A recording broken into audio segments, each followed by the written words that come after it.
Hi guys, it's Frankie from Frankie Tech. Good to see you guys again. Back from my Bangkok trip, and I'm here just to do a quick video on my Pixel 3a XL. And you can consider this my final review or exit interview of the Pixel 3a XL. I've had this phone for about a month now. I've been using it and I've been putting it through its paces. I didn't really ever do a dedicated video for this phone, but it's been in a number of my other videos, camera comparisons, battery drain tests, and all that stuff.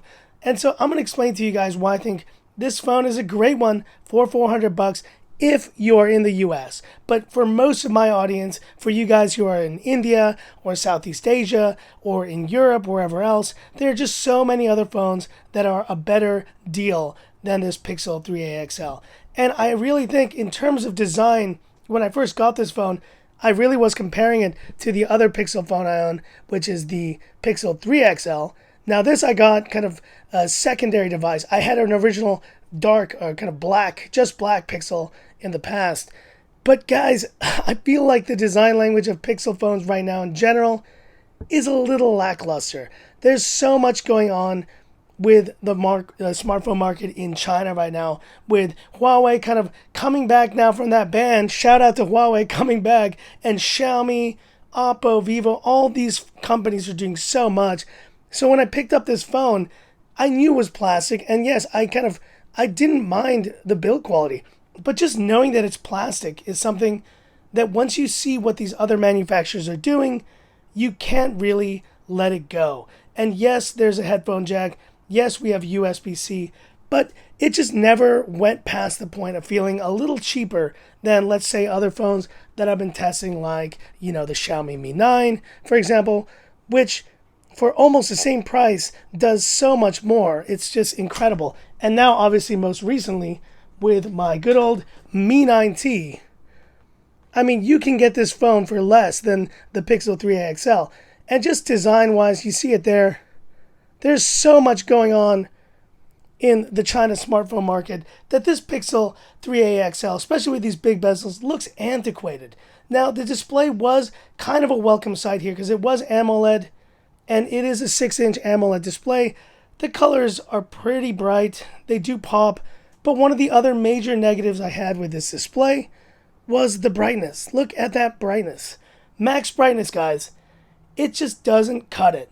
And I honestly feel the colors are a little bit kind of grainy as well. I don't know if you can notice that, but when I did the battery drain test, go back and check that out. You'll see this was the only phone that was kind of flickering at a lower brightness point. You see it's kind of flickering right there.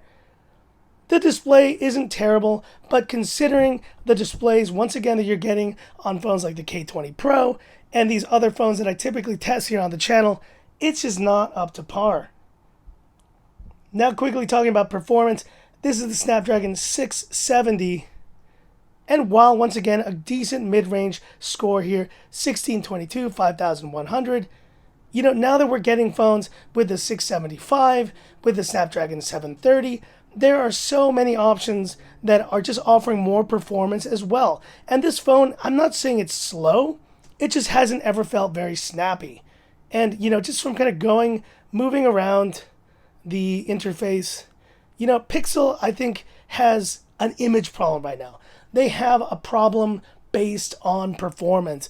Right now, if you ask any kind of tech reviewer, what is the pervading kind of narrative around Google Pixel? It's great camera, but performance deteriorates over time. And that is actually something I felt here with the Pixel 3 XL as well. This thing has gotten a lot slower over time, and it's just not, and there you go, I'll explain why I've cleared it up here in a second. But these phones, they just don't feel snappy.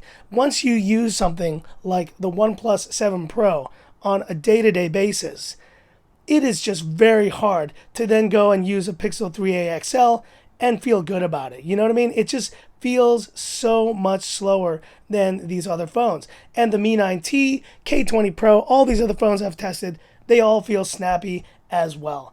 In terms of audio, it was decent, but nothing to the level of kind of the other kind of dual speaker phones. Understandable for a mid-range phone, once again. Not too bad. And the other thing I will mention, the haptics on this phone are good, but they are not to the level of the ones on the Pixel 3 XL, the OnePlus 7 Pro. There's this weird kind of, I don't know how to describe it. Maybe the punch, the vibration motor is a little bit jumpy for me. I do like it. I would rather take this over the one that's on the, let's say, the 6T or any of the kind of crappier quality vibration motors in some China OEM phones, but it's still not to the level of the 3XL. So anyone who told you it's the same vibration motor, they got it wrong. It's actually not. And so last but not least, what was the saving grace of this phone? What was the thing about this phone that at least made me consider wanting to keep it for longer? And that was the camera. And the camera on this phone is great. It does the job. You know, you take snaps. It's pretty quick. Now, when you do HDR, it does get a little bit slower here. And yes, you have night mode. You have night sight here on the Pixel 3a XL. All this stuff is still included. That's the beauty of Pixel, is the camera. But this is my question.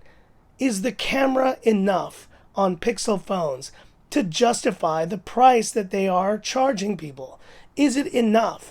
And I think if you had told me 6 months ago, I would have unequivocally said the answer was yes. The answer for both the Pixel 3a XL and the 3XL would have been yes. These two phones have great cameras and probably the easiest point and shoot cameras on the market, so you can kind of I guess look past the other stuff. But the problem with the Pixel cameras and the Pixel phones in general is that was 6 months ago. 6 months later, we are reaching levels of just price to performance that these phones can't match. And it's a sad thing because I really do like Pixel in terms of their branding, in terms of the style, in terms of the ease of use, but the phones are just not performing to the level that I would like. I would have loved to keep this 3a XL for longer as kind of a test device, as a device that I could compare camera quality to, but there are just so many great devices coming out that I just can't feel justified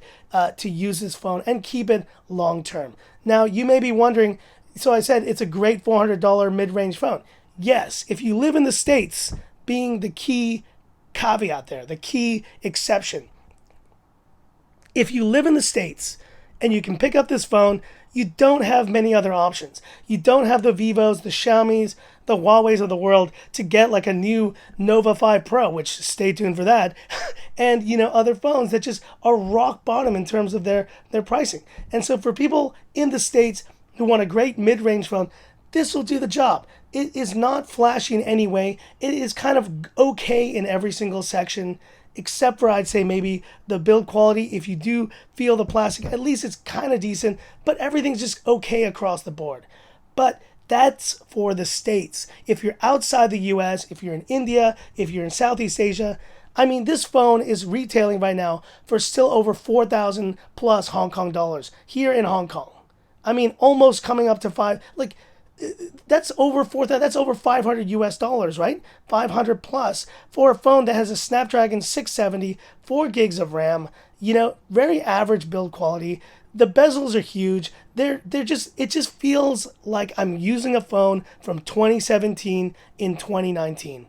And considering what you're getting now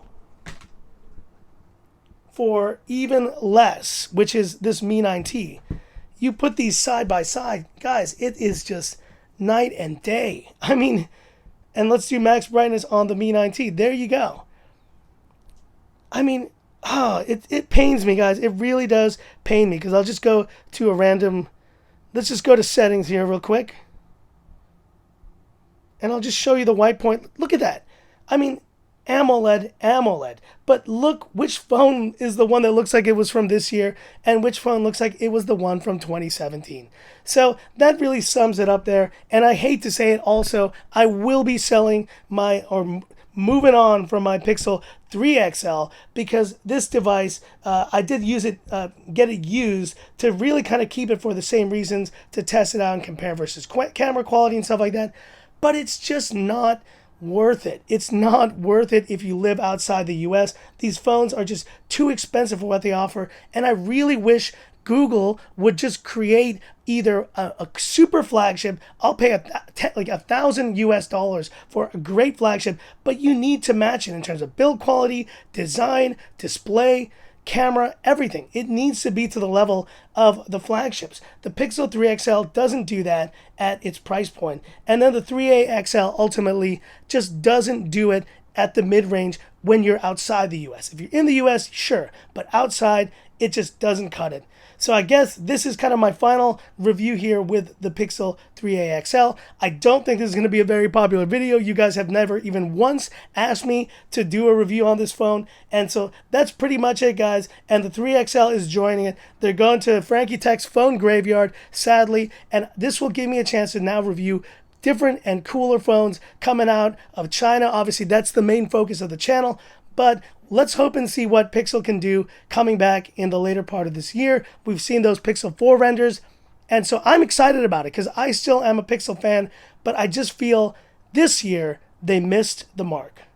So that's it for this video, guys. If you liked it, give me that thumbs up, and if you love the content of Frankie Tech, subscribe to the channel, hit the bell icon for future updates. So I'll be out and about in a little bit, but just wanted to get this out there. Quick one-take video here on Frankie Tech. Thanks for watching, guys, and this is where I leave you by saying, this is Frankie Tech. Oh, sorry. It's been a while, guys, since I came back. This is Frankie Tech signing off. Have a good one. Bye, Pixels. Bye-bye. Google, man. Really need to step it up.